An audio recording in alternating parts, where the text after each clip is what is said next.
Looking forward to this episode because this man is a big inspiration of mine. So, welcome to the show, Radek. Oh, thanks for having me. Appreciate the kind words too. Well, I was just telling you before the show, like for anyone who's watching this, like your book's that impressive, mate. $1 billion business. I got three copies and I've read it all. So, one of the things I wanted to obviously start this with, and I like to go past superficial conversations because what you've achieved is just incredible. But when I first started reading your book, the first couple of chapters, I'll be honest, triggered me, triggered the old me, because I was reading it and I was like, this guy's worked for some incredible companies, even through the theatre and everything. And it's almost like the hard work you put in, people saw it and poured into you through mentorship. And that's how you learn along the way. I've had the same work ethic throughout my time, and it was almost like people, and it's not a woe me story, it's almost like people saw me as Glenn's doing a good job, we'll keep him where he is. And that Mm. was my transition to what I've built now. So, behind all that, what essentially is some of the hard struggles, the self-doubt or anything that you might have experienced yourself that maybe you thought you weren't good enough to do these roles or anything? Yeah, I mean, we get challenged all the time, and our perspective is really our life. And we have ups and downs no matter what's going on.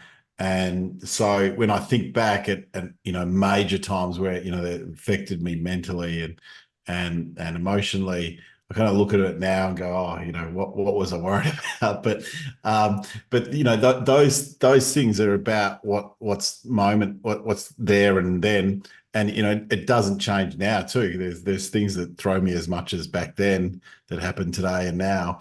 Um, but again, perspective helps. So looking back at sort of pivotal moments, I remember even just at school trying to get a job at the local McDonald's. And because the manager, which I found out later, I didn't find out at the time, I just couldn't get an interview.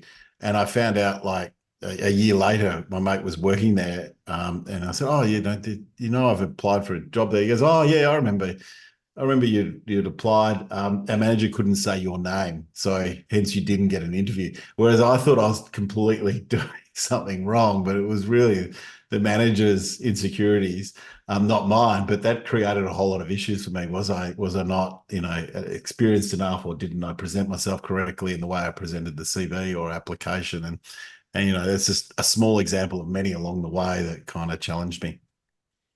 But when it went to obviously stepping into that first role that you took serious within the theatre and the movies at such a young age, what was it Mm. within you? Because you're obviously so grounded at a young age to know, hey, I want to do this. I want to learn every facet of it. And the opportunities that came, obviously, you went overseas, and I had to laugh that you took a pay cut when you went Mm. overseas with that. But the Mm. experiences that you gained, what was it within yourself that was like, right, you know what? I enjoy this, but I'm 18. I'm gonna really go to town on it and see where this takes me. Because some people at Yeah. 18, 19, I presume, like I was, I went out drinking and girls and like you probably did that yourself as well, but there was something more inherently within you going, you know what? This needs to take precedent as well. I was definitely combining all things and like everything in life, like to try and get the most out of it. And at those times we're definitely doing that plus university. And then I started, I did love work after school. I'd always have some kind of part-time job going on. And so with university not being as demanding in terms of time like school was, I saw it as an opportunity to work and actually get paid for something that was as useful as a university degree.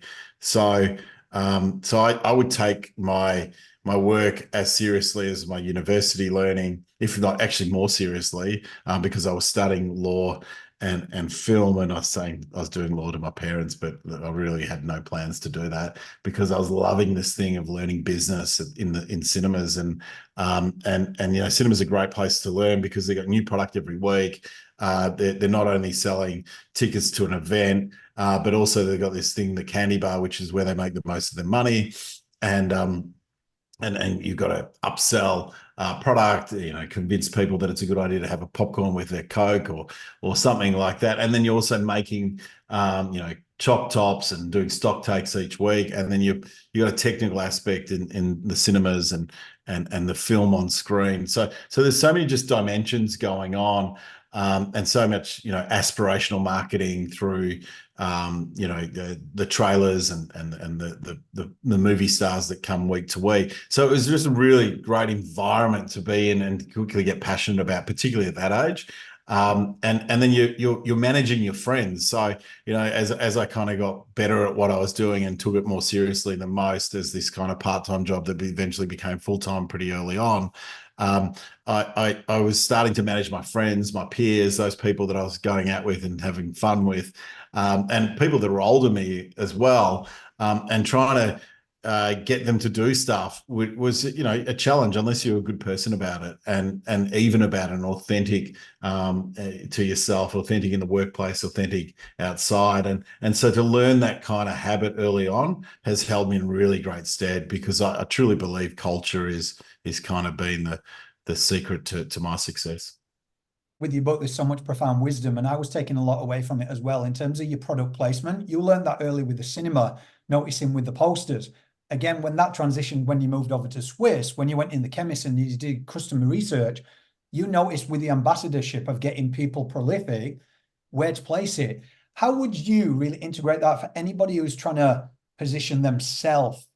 These days, we see on social media, everybody wants to brand themselves and get themselves out there. How important is it to position yourself as the product and get in front of the right people, and how to do that? Well, I think that anything that gets you traction, that gets you noticed, is key. And what is your kind of point of difference, and what you can, what is your kind of natural way of delivering that? So our first ambassador was Ricky Ponting at Swisse.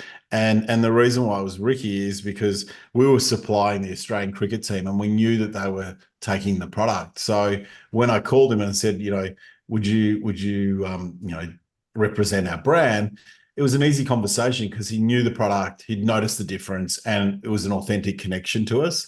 Our next ambassador was Sonia Kruger. And so she was the host of Dancing with the Stars at that stage, and it was the biggest program on TV. It was what my mum watched.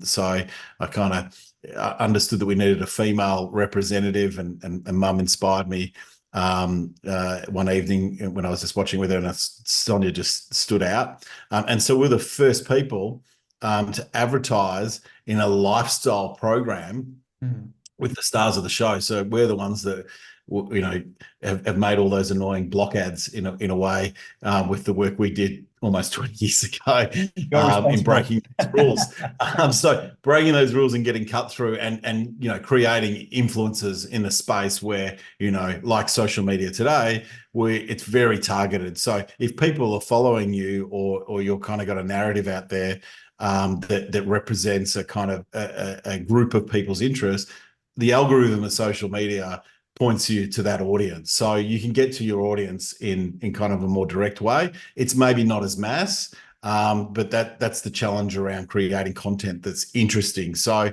I think that if you've got a following, and you've got an interesting niche, and you can build on that, and it's, I go back to, it's pretty exhausting being fake. And so you cannot maintain that as a sustainable business model. So if you're choosing to represent your brand, it needs to uphold your values. It needs to stand for what you truly stand for, and can naturally be that in this big transparent society that we live in now. And in that full transparency, you've achieved so much. You are a successful businessman, serial entrepreneur. When we see social media, we see this all online presence, and we see these highlights. The Imperfectly Perfect campaign is about demasking and just showing who you are. And what we often see is all these business gurus and self-proclaimed millionaires, and I can earn you this on my program, and this, that, and that. I often say, get around the right people and read their autobiographies, because you'll learn so much from them, and they all lead by transparency and humility. How quickly is it for somebody who has achieved so much and so much money and wealth within yourself to notice whether somebody is speaking from the truth or faking that lifestyle? Yeah, no, I think that, look, there's always an element of trying and kind of achieving and pushing, as long as you're kind of persistent about that and relentless about that. I think in any pursuit to be elite, it's a lifetime's work, and you need to have clearly made sacrifices to stand out. It's like if you want to be a 100-meter runner and the best 100-meter runner in the world, everyone knows whether you've got that capacity because we can all run, yeah, and we can all see whether we run faster than anyone else. So if you're and that's why it's such a pure sport, is that it's everyone has access to it. And so if you're the best of the best, you can't just be average in your approach. You have to choose to make sacrifices, give everything you can, and train up and deliver, at the world champs and Olympics. And so it's a little bit different in kind of business life or the kind of machinations that we talk about. It's a lifetime's work. And so it needs to be more sustainable, but we need to make a choice to be elite and bring our entire total self. Now, that's hard. And that's the imperfect part of it. There's no kind of flash that kind of makes it happen. And yeah, we in this kind of world, we hear about, the 0.5% that have that moment where they are extraordinarily successful because of some kind of bolt of lightning. It's like winning the lottery. It's kind of just amplified in this day and age. But the real success stories are those that grind away at it and accept that this is what they love doing and accept that there's going to be ups and downs and it will challenge you all along the way. So I love your comment about the imperfect perfect. I would always talk about the beauty is in the imperfections. My business partner and I, and it's just so true to life, is that the most beautiful things is kind of are the most natural things. And it's the same thing with this kind of position of authenticity. It's kind of, you can see how beautiful that is when people are raw and real, and you don't have to be this polished version of what you think you should be. It's just the best version of yourself, and doing your best to do that. People recognize it. Well, it's even like you've spoken about before, the work-life balance. You don't believe in it, do you? It's work-life integration. Like, you have to have that passion behind everything. So it's, as you move forward and you moved into Swisse and you achieved, again, more incredible things with them. I caught up with a friend who I got to know, and I found out from someone in a shop asking him for tickets for the Dodgers ones. And they was like, can you get me tickets? And I never asked people's profession at the beginning. I know everyone from the gym. And I said, oh, so you're not a baseball player, are you? You don't look like one. You don't act. He said, oh, my boss owns the Dodgers. So when he told me finally, he said, oh, do you want to go to a game? I said, no, not really. I said, but that must be amazing, flying around and multi-millionaire and that. He said, Glenn, what comes with a multi-million-dollar company comes $1 million problems. So as somebody who's achieved that status and done incredible things like that, what are some of the things that people don't see from an internal point of view and think, oh, $1 million, I'd love life? Look, I think that the unique thing about life is that it really doesn't change in perspective, and we get so surprised when things go wrong, and it's just human nature to be frustrated by it. And I've spent many years trying to train my mind on focusing on the now and meditating frequently. I've had colleagues say to me, you can't meditate your way to profit, and we did that. But it's definitely got to find your right sort of rhythm and something that does serve you. It should feel like a joy to switch off, and you look forward to it and you feel energized as a result of doing that. It helps, but it doesn't fundamentally change the fact that things go wrong and that we do react. And what it may help with is not letting it be relentless in its kind of drumbeat in your mindset, where you cannot let go of it and you cannot be present for others, in particular the ones that you really rely on, and that you love. If you're giving them your worst because you're distracted by stress, your life's going to get even more challenging. So this is this really important thing around keeping your presence and accepting that there are challenges, thinking about how you're going to solve them. So whenever I think about my most challenging times is when that drumbeat has been relentless to the point where you're not sleeping as well as you could. It's affecting your relationships around you. So there were many times where I should have been fired, and I thankfully wasn't, because I learnt most from those situations. But gee, they were terribly stressful. And yes, I'm probably suffering still some level of stress disorder as a result of once you get out of these high stressing situations and life tends to consolidate, that's when you start to relive what you've gone through. And so, this baggage stays with you unless you do the work to kind of deal with it. How do you think we change the culture within the corporate sector from a personal point of view? Because you've spoken openly about the culture at Swisse when you was there and getting rid of the negativity, and you used I think like an abbreviation of a word. So it was like, instead of getting told off, you said something else, so it was more positive. How do you think we move forward in the culture? Because we know a lot of people get behind initiatives or mental health things, and it's almost like their employees say they're ticking a box. So how can leaders at the top of the game make and integrate a change in this world of mental health if we're going to move forward? Yeah, I think you got to separate out like toxic positivity. You got to be careful of being relentlessly positive. We got to be human.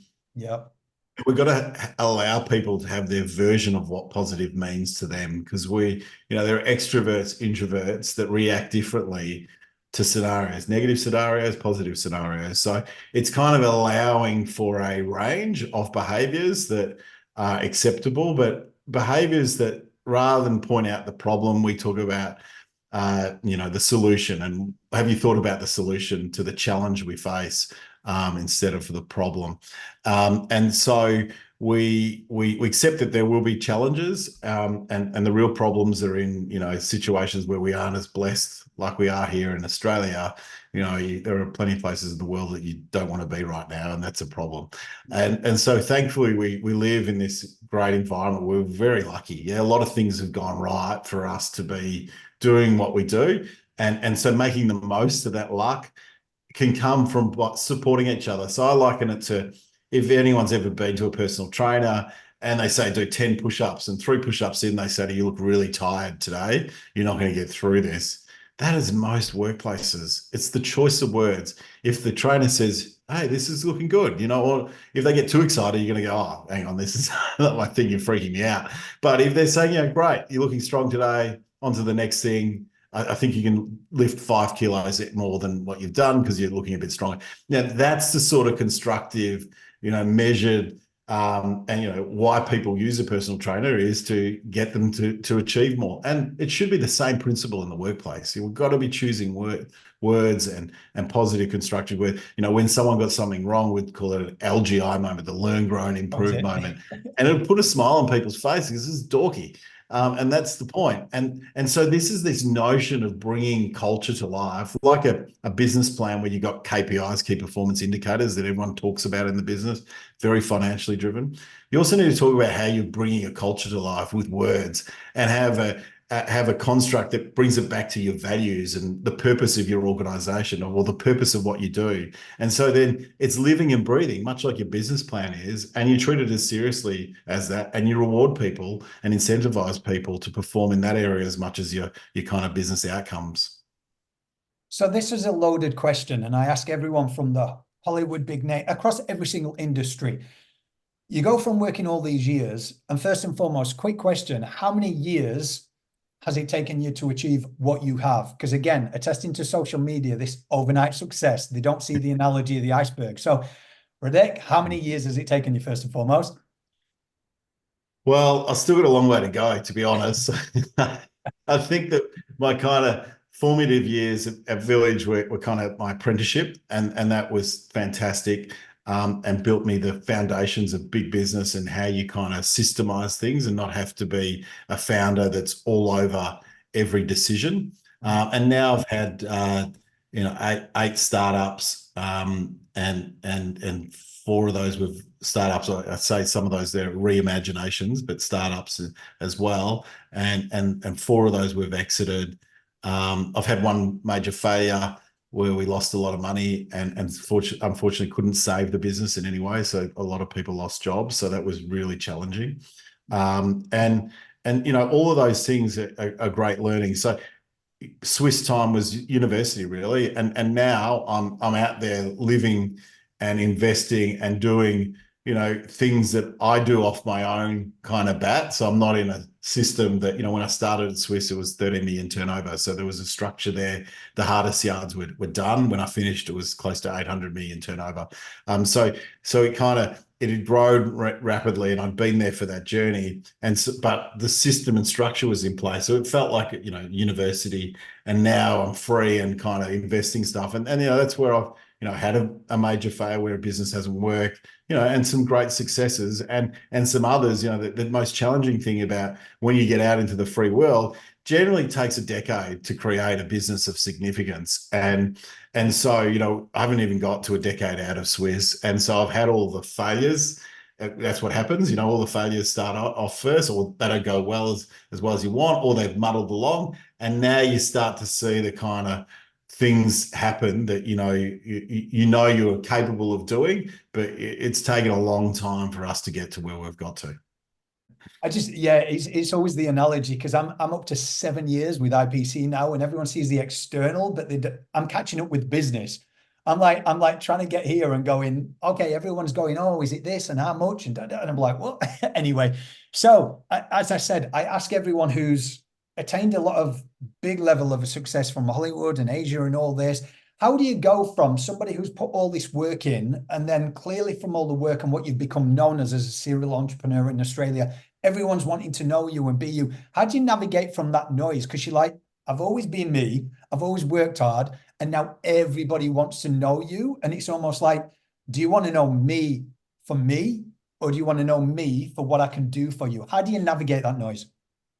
Yeah, look, I do believe that the universe does present you with people that are like-minded. And so, yes, there is a certain amount of noise, and I have enough structure around me to manage that. But definitely those that I'm connected with, I've either been connected with them for a lifetime, and we've worked through many businesses together, and had a great, rewarding personal relationship with them as well. I believe in hiring friends and family. I think it's really important as part of this work-life integration thing, and keeping yourself authentic and true to who you really are. And so you look forward to being with the people that are on the journey with you. It should feel great. But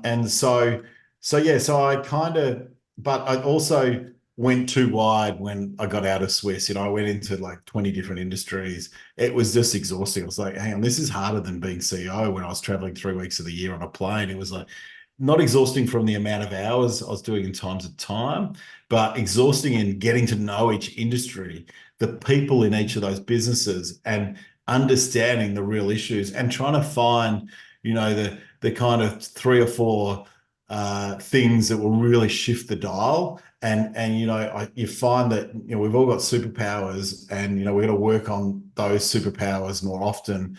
And when I was really stretched on kind of enabling those to work over a business, that became quite stressful. And so we kind of realized probably 3 or 4 years in, that we probably don't want to be a minority in a business. We want to be a majority, because we're working as hard, or if not harder, than anyone else in the business. And we got our best working years still ahead of us. So there's that part. And then the other part was that, let's stick to what we know, and that's wellness, and related businesses that are kind of up or down the supply chain. I say up in terms of maybe advertising agencies, digital agencies, all that space, connecting with the consumer, down through the supply chain and manufacturing, and for those types of for the products that we might create, like we do at Wonderlust. And then on the banking side, we're into impact investment, and now we're one of the biggest impact funds in the country. And so just organizing our life around, we've got a couple other funds managers business that have taught us about how to operate that business really, really well in bonds and even crypto. So they've been great educational exercises to make sure that we take from the best of the best, and do what we do in impact investment so well. And so organizing things into those 2 tent poles has enabled us to be just really strong and really good at those areas, and create a whole lot less stress for me and our team. That's always a good thing. And then just when it comes to Wanderlust, obviously you moved in there like almost like Swisse 2.0. with the meditation, you've integrated it and storytelling as well. So can you tell us a little bit more about that? Obviously, we know the vitamin side, but when it comes to meditation, was that something that you integrated because you went down that route a little bit more? Yeah, look, we always the fundamentals of good nutrition needs to be supported with mindfulness and movement, and that to me is kind of the secret of holistic health. Proactive health that prepares us for our best life. And even if we've got a chronic condition or chronic disease, we need to get as healthy as possible. So those three pillars are just fundamental, so as we can deal with any kind of Western medicine that goes with that to get us the best result or to survive. And it's the same thing in being well. And so, my father's a professor of surgery, mum's a medical scientist. Dad was one of the first people to talk about diet causing disease back in the 70s. It took 20 years for his work to get published. He'd come home and lecture to me on his frustrations about that, but also lecture to me on what he was talking about. And so you pick up quite a bit. And so we'd done this thing at Swisse, and we'd mixed the entertainment side with Village at Swisse and so forth. We got to Wanderlust, and it got to a couple of years after I'd left Swisse, and I had no non-competes. I was just thinking about how we'd go back to the category, and it was the only way to go back was to do where we were completely different offering. Because if you walk into a Chemist Warehouse or any of those, there are hundreds of different brands, but all selling very similar products like vitamin C or fish oils. And so we need to differentiate. So first of all, plant-based. And so what methodology that's plant-based is ancient and been around for many a moon, like Chinese medicine, is Ayurveda medicine, which is the basis of yoga and meditation, which is where that came from. And so Wanderlust was an entity we were actually looking at when I was at Swisse, but we brought the Colour Run out, and we had 250,000 people doing that, and we were raising millions of dollars for charity each year because we did it as a brand activation. And I went, oh, we're going to run out of traction on this. People are going to get sick of throwing colour at each other. So yoga was the next thing. Thankfully, they didn't want to do a deal with me back then, but it came around that we could do a deal a few years later, and so it was a big event, a yoga event with meditation. And I saw the supplements as a way to kind of keep connection going. And now we've got this digital offering through Commune that is a beautiful connection with it. That again gives the people digital self support in the various areas of health, movement, personal development, growth, and so forth. So that platform we just see as just a really holistic approach. And as you say, modalities like meditation or yoga or any kind of movement, or even just inspiration too. Like we've got Drew Barrymore coming out first week of August, and she's meditates. She is a yogi, loves the concept of Wanderlust. That's why she's supporting our event program, and the way she interviews people and her empathy and connection, and also her amazing story of how she's come back from all sorts of scenarios, through difficult upbringing, through addiction, and recovering from that, and just being the true, real person she is. I just think she's an amazing talent that we need to get that message out, and Wanderlust enables that. It is. It's amazing. And it just goes to further the thing. I always say to people, when people tell me the stories, what they've overcome, I'm like, it makes me like them more. So I never understand the concept of fake it till you make it, like this lifestyle. When it's like people resonate with reality. Anyway, Radek, one last question before I let you go. What does being imperfectly perfect mean to you? I think it is the fundamentals of who we are as humans. And I just love that you're out there promoting this very intuitive fact that what is most beautiful in our life is not perfect. It's the imperfection of it. Walk out into nature, and whilst it's kind of, that tree's a little bit, isn't shaped the right way or something like that, it actually is. And it's beautiful, and to go and connect with its energy is just one version of our versions of what we see or commercialize as perfect completely different to what in reality is really perfect. So thank you for encouraging us to be connected with our true nature and accept it for what it is and love that. You are welcome. Well, it hasn't been bloody easy, but you know what? I lead by my imperfections, and that's look where it's got me. It's done some incredible things. But I just want to thank you for everything that you do on behalf of the campaign, on behalf of Wanderlust and inspiring people. Where can people find out information about you? I know that you're everywhere. And guys, I will put all the links up afterwards where you can get his book. It's that good that I got 3 bloody copies. So where can they get, Radek? Best place to just get me on LinkedIn, and I'm very active on there and always answering people's questions and posting stuff. So it's just the simplest way to do it. Just Oh, my name. well, once again, thank you very much for your time. Guys, always remember, keep having the hard conversations because it is the hard conversations that do save lives.